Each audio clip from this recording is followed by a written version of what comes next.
Every person walking this earth is fighting a war no one else can see. It's not the kind of war with guns or soldiers. It's the kind fought in silence, inside your head, every single day. It's the voice that tells you to play it safe. The whisper that says, "Don't try. It won't work." The feeling that convinces you to stay where it's comfortable, even when comfort is killing you. You're not lazy. You're not broken. You're just under attack by your own mind. And here's the truth. You'll never win the outer battles of life until you win the inner ones first. Because your success, your peace, your confidence, they're all built or destroyed by one thing: the way you think when no one's watching. The mind is the greatest weapon you'll ever hold, but for most people, it's aimed in the wrong direction. You're fighting yourself, and the longer you ignore that war, the more it consumes you. But today, that ends. This is the book you listen to when you're tired of your excuses, when you've outgrown the version of yourself that overthinks, overreacts, and gives up halfway through. This isn't about motivation. This is about mastery. You are going to learn how to silence the enemy in your head and turn that same voice into your ally. Because once you win the war within, nothing outside of you can ever break you again. Chapter 1. The Invisible Enemy. Your mind is powerful. Too powerful. It can convince you that you're right when you're sabotaging yourself. It can dress fear up as logic. It can call hesitation being careful, when really, it's just holding you back. That's the invisible enemy, the part of your brain that works against you, while pretending to protect you. It's the instinct that says, "Don't post that. People will judge you." It's the hesitation before taking a risk, the guilt after saying no, the constant need for reassurance. Your enemy doesn't live outside of you, it lives as you. And the scariest part? You've believed it your entire life. You've called it being realistic. You've called it thinking things through, but it's really self-sabotage disguised as intelligence. The invisible enemy feeds on one thing: comfort. Every time you choose what's easy over what's right, it grows stronger. Every time you avoid confrontation, skip the hard task, or wait for the perfect time, it wins another battle. It doesn't yell, it whispers. It doesn't fight, it delays. And over time, those small, invisible choices shape the entire direction of your life. Winning this war starts with one thing: awareness. You cannot conquer what you refuse to confront. The moment you recognize that not every thought deserves your trust, that's when your real freedom begins. You'll start to see the patterns, the hesitation before progress, the self-doubt before opportunity, the emotional reaction before reflection. Those are your enemy's moves. And when you learn to pause before reacting, to think before spiraling, to choose discomfort over ease, you begin to take your power back. Because that's the key. The enemy only wins when you stop thinking for yourself. The day you start questioning your automatic thoughts is the day you stop being a prisoner of your own mind. Your mind is a storyteller, and it never shuts up.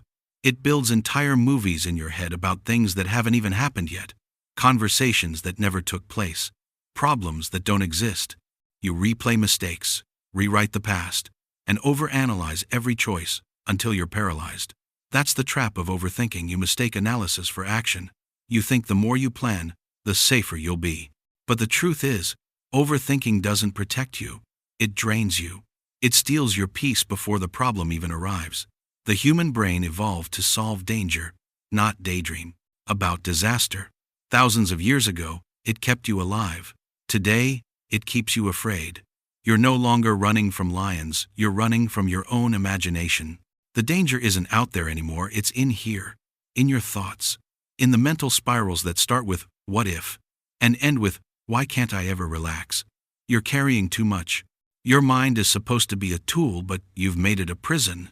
Every thought becomes a weight you pick up and never put down. You replay words, faces, moments, until the loop becomes your entire life. And the irony? None of it's real. It's all projection. Fear of losing control. Fear of judgment. Fear of repeating pain. You're trying to outthink life instead of experiencing it. Here's the truth. Overthinking isn't intelligence. It's avoidance. You think you're preparing, but you're really procrastinating. You think you're protecting yourself, but you're just delaying action. The strongest minds aren't the ones that think the most, they're the ones that know when to stop thinking and start moving. You can't think your way into confidence. You earn it by acting. You can't think your way out of fear. You overcome it by facing it. You can't think your way into peace. You find it by surrendering to the moment. When you catch yourself spiraling, pause and say this: I am not my thoughts. That's your lifeline. Because once you stop identifying with every thought that passes through your mind, you start to take back control. You'll realize your thoughts are just noise, background static that doesn't define you. And when you learn to watch that noise without reacting, something incredible happens. The noise gets quieter. Because awareness is the first step toward peace. And silence, real silence, is what your mind has been craving all along. Chapter 2. The Silent Killer. Doubt doesn't shout. It whispers. It's subtle, convincing, and patient. It hides behind logic, disguises itself as caution, and pretends to be wisdom. But its only purpose is to make sure you never act. You tell yourself you're waiting for the right time. You tell yourself you need more information, more certainty, more signs. But the truth is, doubt has already won. It doesn't need to stop you, it just needs to slow you down. The human mind will always find reasons to wait. That's how it protects itself. But safety and success don't coexist. The people who win in life aren't the ones who never feel doubt, they're the ones who stop negotiating with it. Every time you listen to that inner hesitation, a part of you dies. The dream, the idea, the spark, all buried under the weight of maybe later. And later becomes never. Doubt doesn't come from lack of potential, it comes from lack of self-trust. You've been conditioned to believe that other people know better, that the world will give you permission when you're ready. But the truth is, no one's coming to validate you. You don't need certainty, you need courage. You don't need guarantees, you need faith. You don't need more time, you need to move, even when you're not sure. The mind will always find a reason to hesitate. That's its job, to protect you from risk. But growth lives on the other side of that risk. Every decision requires a small death, the death of your comfort zone. When doubt speaks, it sounds like reason. But listen closely, and you'll hear the fear underneath it. Fear of failure, fear of judgment, fear of not being enough. The way you destroy doubt isn't by arguing with it, it's by acting before it finishes its sentence. The moment you move, it loses power. That's the secret. Action kills anxiety. Because confidence doesn't come before you act, it's built by acting anyway. The people who look fearless aren't fearless, they're practiced. They've trained themselves to recognize doubt as noise, not truth. And every time they move through that noise, it gets quieter. So when your mind says, "What if it doesn't work?" you say, "What if it does?" And you move. Not because you're sure, but because hesitation is no longer an option. Because in this war, doubt is the slowest form of death. And movement is survival. Chapter 3. The Fear Factory. Fear is the most efficient machine your mind ever built. It doesn't need truth to operate, just imagination. It takes a single thought and turns it into a movie so vivid that your body reacts as if it's real. Your heart races. Your stomach tightens. You start to believe danger is near even when you're just sitting alone, scrolling through what-ifs. That's the fear factory. A system your brain created to protect you, but one that now traps you. See, fear used to be a survival tool. It kept your ancestors alive. It told them not to walk too close to the cliff, not to approach the wild animal, not to eat the wrong fruit. But now, fear hasn't evolved, only the world has. And the same mechanism that once saved you is now destroying your peace. Your brain doesn't know the difference between a tiger and a text message, between a life or death situation and the thought of being judged, rejected, or failing in public. It reacts the same way: fight, flight, or freeze. And most people live their entire lives in that third category, frozen. They call it playing it safe, but really, it's paralysis. You think you're protecting yourself from pain, but you're only avoiding growth. Fear convinces you that inaction is control, but all it does is control you. The truth is, fear isn't your enemy, misunderstanding it is.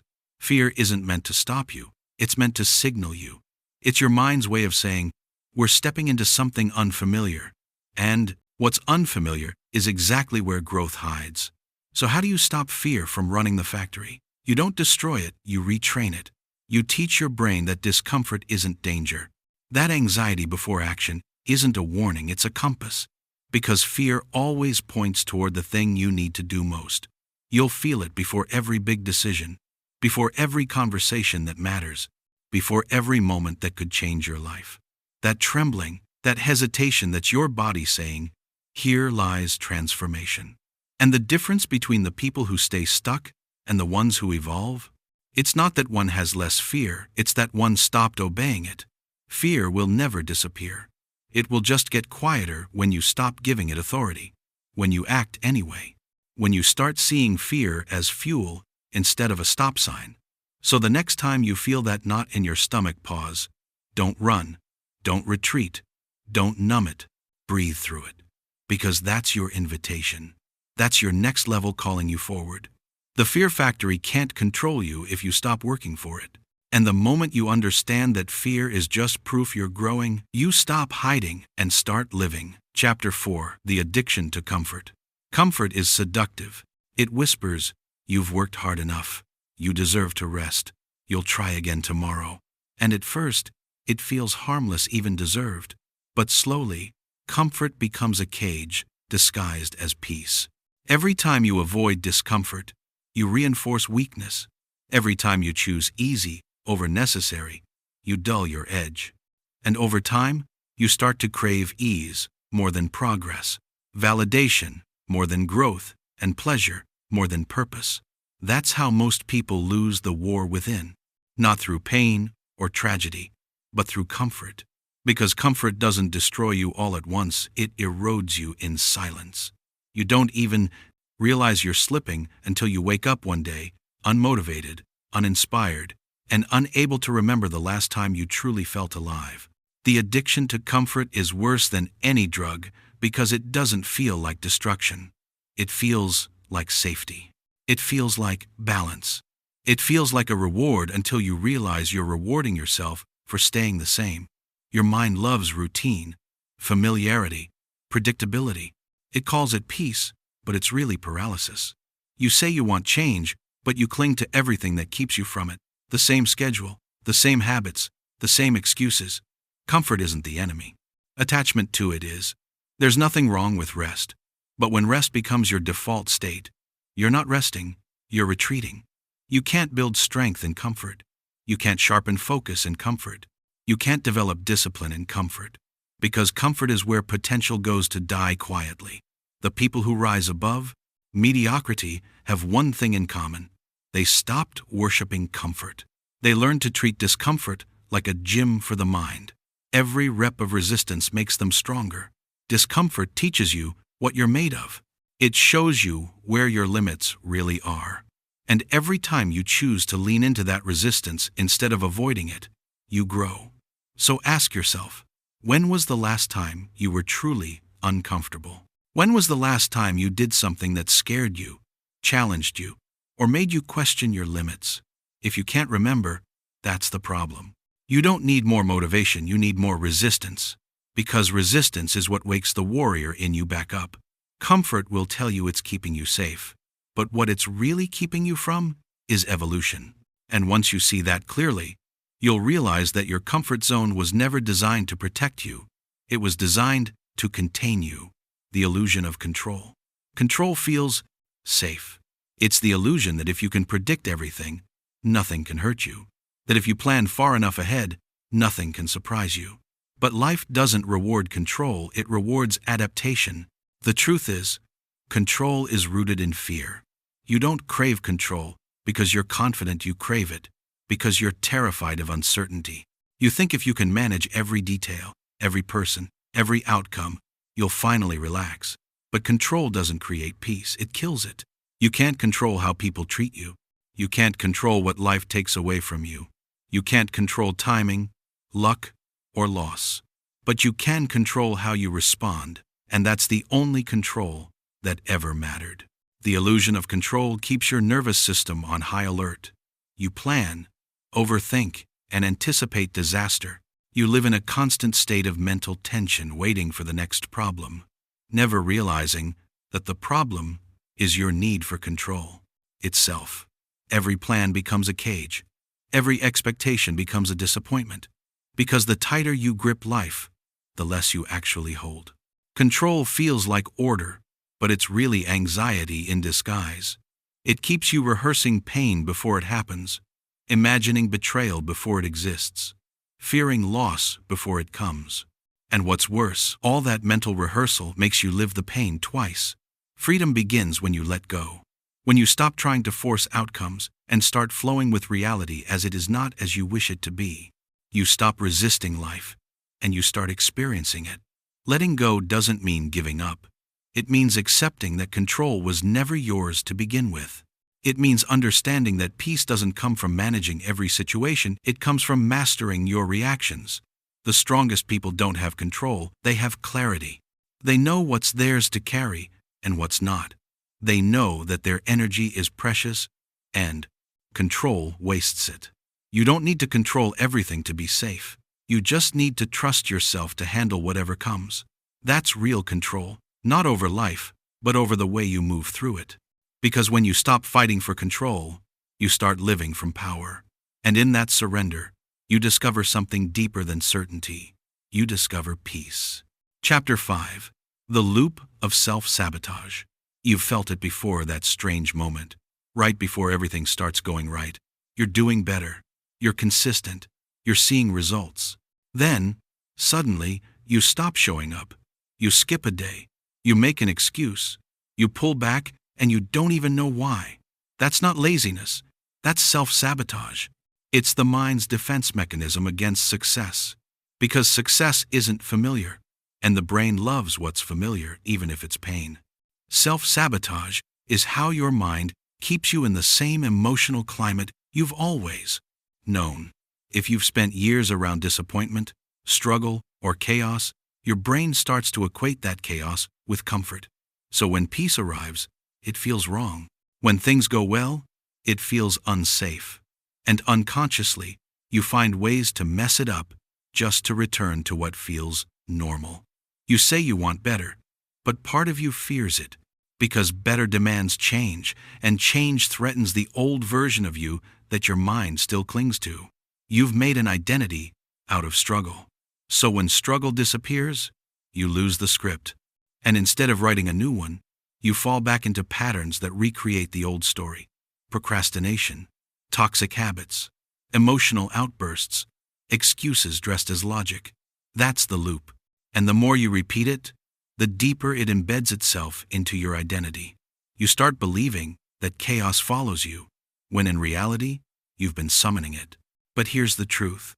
Your mind only sabotages what it doesn't believe you deserve. If deep down you don't believe you're worthy of peace, you'll create chaos. If you don't believe you're worthy of success, you'll subconsciously ruin your chances. If you don't believe you're capable, you'll find proof that you're not. To break the loop, you have to stop fixing your actions and start healing your beliefs. Ask yourself, what do I actually believe I deserve? Because your life will always rise or fall to match that answer. Self-sabotage isn't your mind trying to hurt you, it's trying to protect an identity that no longer fits. And once you see that clearly, you realize you don't need to fight the old you. You just need to stop feeding it.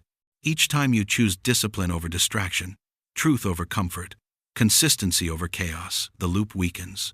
And eventually, the old version of you starves. You don't need to fix yourself.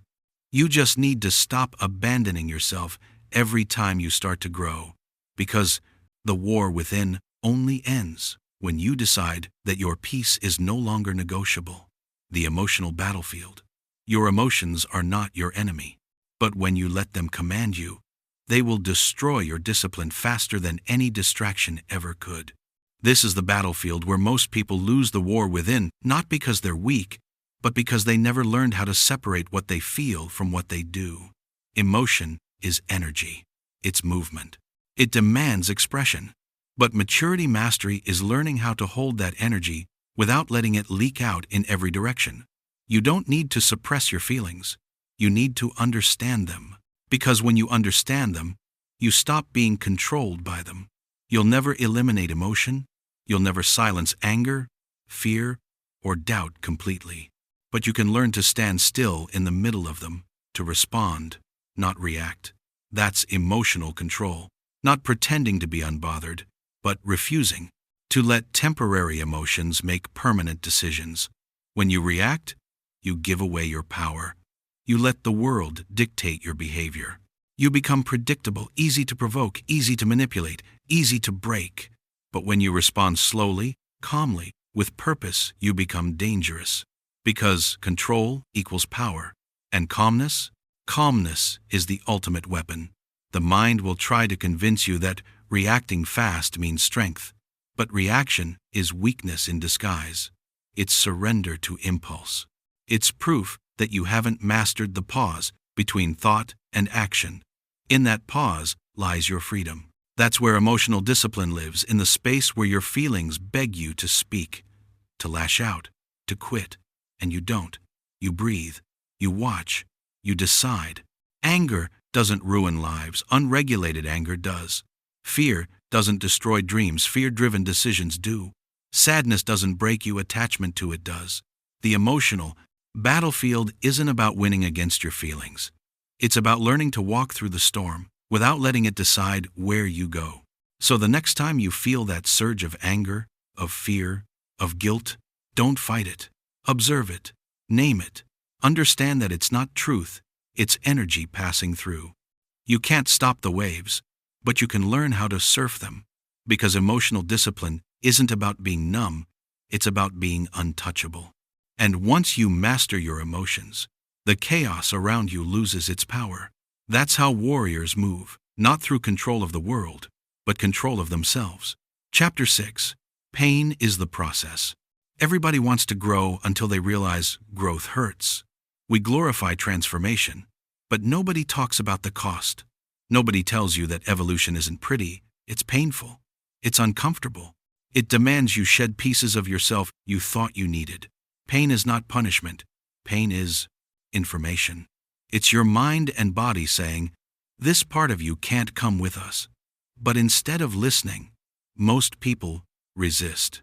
They avoid the burn, numb the discomfort, or convince themselves they shouldn't have to suffer. That's why they stay the same. The truth is, pain is the process. You can't build strength without resistance. You can't find peace without pressure. You can't evolve without loss. Every time you grow, something inside you has to die. The fear, the laziness, the people-pleasing, the version of you addicted to comfort. Growth feels like grief because, in a way, it is. You're mourning your old self while trying to believe the new one will survive. But pain has a purpose. It reveals who you are when life strips away everything easy. It shows you what still holds power over you, what you still need to heal. Pain isn't your enemy. It's your initiation. It's the universe's way of saying, you're ready for more. But you can't receive more until you stop running from less. Most people want to skip the process. They want the reward without the work, the glow-up without the grind. But avoiding pain only multiplies it. Because unprocessed pain becomes patterns. And those patterns, they'll run your life until you face them. When you sit with pain, when you breathe through it instead of fighting it, something incredible happens. It loses its power. You stop fearing it. You start using it. And that's the shift from victim to warrior. You stop asking, why is this happening to me? And start asking, what is this trying to teach me? Every scar, every heartbreak, every setback, it's not random. It's the curriculum of your evolution. Pain is the teacher. Growth is the graduation. So don't rush it. Don't numb it. Don't escape it. Sit in it. Let it burn what's weak. Let it purify what's strong. Because once you stop fearing pain, you become unstoppable. Pain will no longer control you. It will refine you. That's how warriors are made. Through the fire, through the process, through the pain that built their peace. Chapter 7. The power of observation. Mastery begins the moment you stop reacting and start observing. You can't change what you don't see. You can't fix what you keep denying. And yet, most people go through life asleep, reacting, projecting, overanalyzing, never realizing that their thoughts aren't reality, just noise passing through their consciousness. Observation is power because it creates distance, a gap between stimulus and response. That space is where awareness lives, and awareness is the birthplace of change. Without it, you're a puppet of your emotions, pulled by strings you can't even see. The strongest minds don't rush to judge their thoughts. They watch them. They don't label every feeling as good or bad. They simply say, "This is what's here." And in that acceptance, chaos loses its grip. When you learn to observe instead of react, your entire inner world changes. You start noticing patterns, how anger always follows insecurity, how overthinking always hides fear, how procrastination is just disguised perfectionism. You begin to see your mind like a movie playing in front of you, and for the first time, you realize you are not the movie. You are the screen it's projected on. The mind will throw thousands of thoughts at you every day. Most of them are recycled fears, borrowed beliefs, or echoes of someone else's voice. Observation lets you filter truth from noise. It teaches you to ask, "Is this mine, or did I just inherit it?" The more you observe, the less you absorb. You stop being tossed around by every emotion, every rumor, every judgment. You stop being reactive, and you start being intentional. Observation turns pain into data. It lets you see your triggers as teachers. It transforms mistakes into mirrors. And the moment you can look at your pain without identifying with it, that's the moment you're free. You'll notice something strange when you practice this level of awareness. The world slows down. You stop living in autopilot. You start catching yourself before you spiral, before you say what you'll regret, before you repeat the same old loop. That's what real power feels like, not domination, but awareness. Not control over others, but calm mastery over yourself. Because when you become the observer, your mind becomes your ally again. And in that stillness, you'll discover a strength that was always there, waiting for you to see it. Chapter 8. Turning Pain into Precision.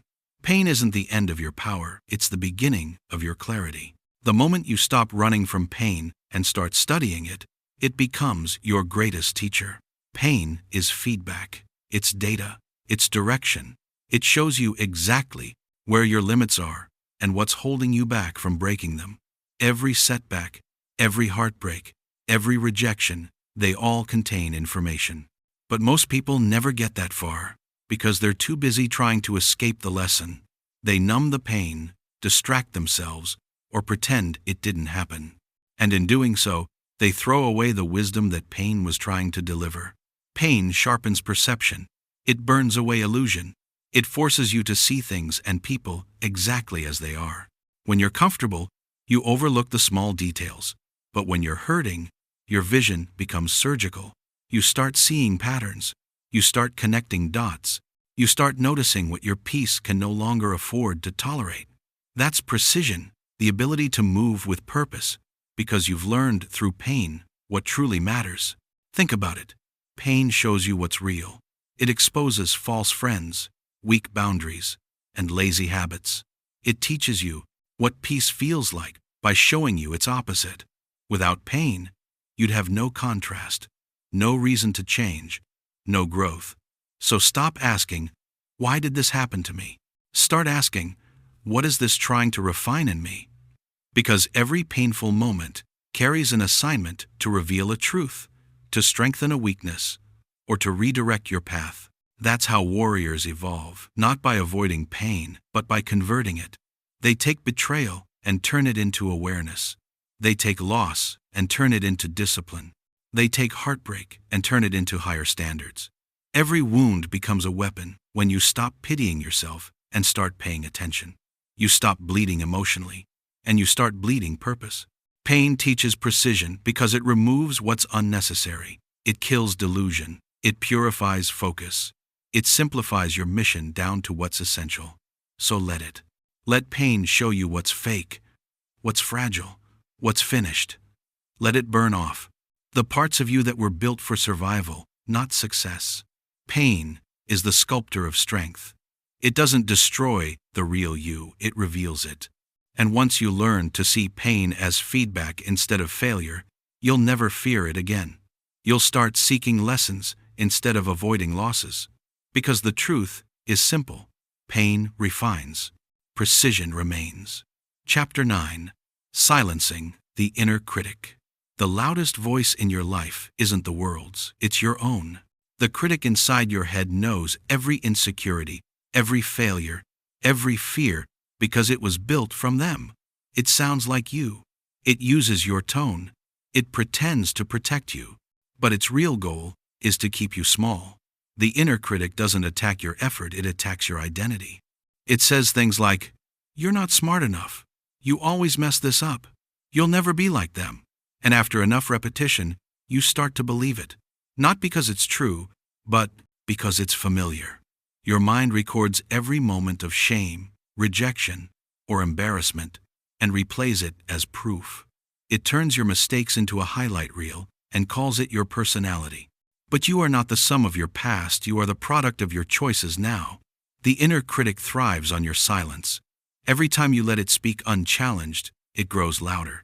Every time you let it define your worth, it digs deeper. It feeds on comparison, perfectionism, and guilt. The way you silence it isn't by ignoring it, it's by confronting it. When the critic says, "You always fail," you say, "That's not true. I've learned." When it says, "You're behind," you say, "I'm on my path." When it says, "You'll never make it," you say, "Watch me." You can't stop the voice from speaking, but you can stop listening, as if it's the truth. It's not your intuition, it's your programming. It's the accumulation of every judgment you absorbed before you learned who you really were. Here's what most people don't realize. The inner critic isn't evil. It's scared. It's the part of you that still believes failure means rejection, and rejection means danger. It's trying to protect you, it just doesn't know you've evolved. You don't defeat the critic by screaming back. You disarm it with awareness. You listen without absorbing. You notice without identifying. And when you do that long enough, the voice loses power. Over time, it becomes quieter. It goes from a roar to a whisper, from a command to a suggestion, and eventually, it stops sounding like the truth, it just sounds like noise. That's when you realize, silence isn't the absence of thought. It's the presence of peace. And the moment you master that silence, your mind finally becomes your ally again. Chapter 10. The Discipline of Detachment. Detachment isn't about not caring, it's about caring correctly.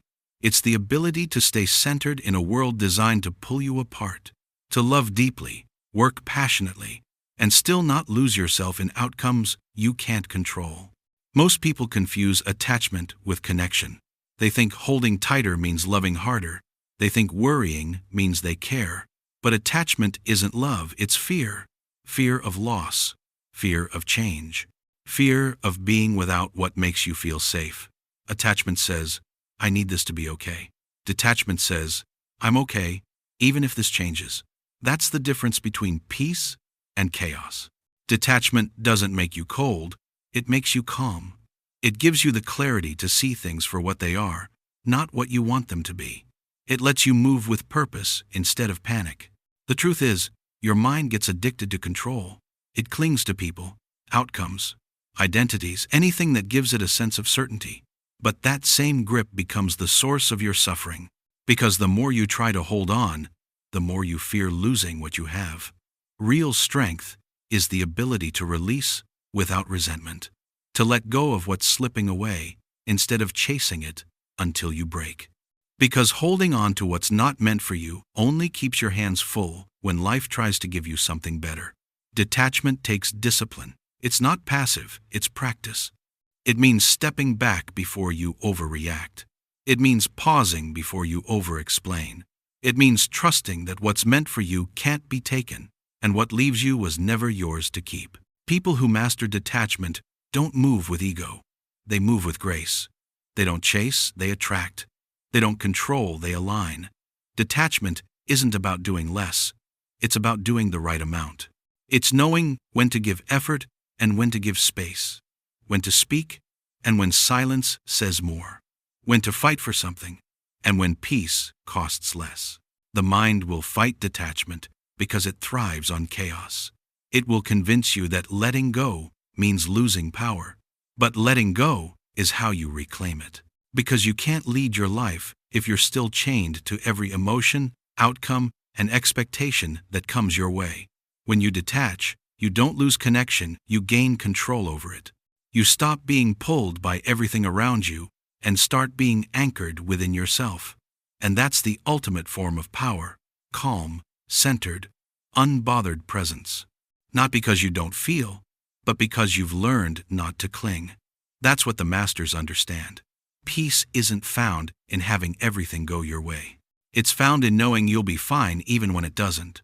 The battlefield isn't out there, it's in your head. Every day, you're fighting unseen wars: doubt, distraction, fear, ego, and exhaustion. The strongest people aren't the loudest. They're the ones who master their inner battlefield first. To become a warrior of the mind, you have to train like one. That means waking up and facing the same mental storms others run from. It means choosing discipline when comfort seduces you. It means confronting fear not with force, but with focus. The warrior doesn't fight every battle. He chooses the ones that matter. He knows that not every thought deserves attention. Not every emotion deserves reaction, and not every opinion deserves response. He conserves his energy because he knows where it counts most within. Mental warfare starts the moment you open your eyes. It's the temptation to scroll instead of rise, to react instead of reflect, to seek validation instead of victory. Every choice builds or breaks your inner soldier. The mind warrior lives by structure. He sets boundaries like armor. He protects his peace like it's sacred because it is. He doesn't beg for focus. He builds it through repetition, morning after morning, until his discipline becomes instinct. When emotions flare, he doesn't crumble, he studies them. He observes his thoughts like a strategist studies the enemy. He knows anger is information. Fear is feedback. Discomfort is direction. Every feeling becomes a signal, not a setback. That's what makes him unstoppable. Not his strength, but his stability. He doesn't need perfect conditions to move forward. He moves despite them. Becoming a mental warrior means understanding that chaos isn't going anywhere, but your reaction to it can evolve. It means controlling your attention like it's gold. It means detaching from noise, mastering your energy, and refusing to let small things steal big focus. The modern world rewards distraction, but warriors don't seek rewards. They seek results. They don't chase dopamine, they chase direction. While everyone else is busy reacting, the mental warrior is planning, positioning, preparing. He doesn't fear solitude because silence sharpens his aim. He doesn't fear discomfort because growth hides there. He doesn't fear failure because feedback refines him. The battle never stops, it just shifts form. But when your mind is trained, every storm becomes strategy. Every hit becomes data. Every fall becomes fuel. Because true power doesn't come from control, it comes from calm. And calm isn't weakness, it's warfare mastered. Chapter 11. The calm before greatness. The moments before transformation are quiet. Not dramatic, not cinematic quiet. Before every breakthrough, there's a pause. A stillness so deep it almost feels like nothing's happening. But that stillness, that's the signal. It's the moment right before you level up. When the world stops testing your strength and starts testing your patience, you'll feel it as boredom, as emptiness. You'll think you're falling behind because nothing is moving. But what's really happening is this.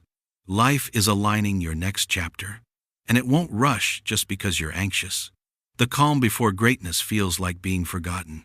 You'll wonder why no one sees your effort, why doors aren't opening, why your grind feels invisible. That's because you're not meant to be noticed right now. You're meant to prepare. Stillness is where the real training happens. It's where your patience sharpens, where your emotions stabilize, where your focus becomes surgical.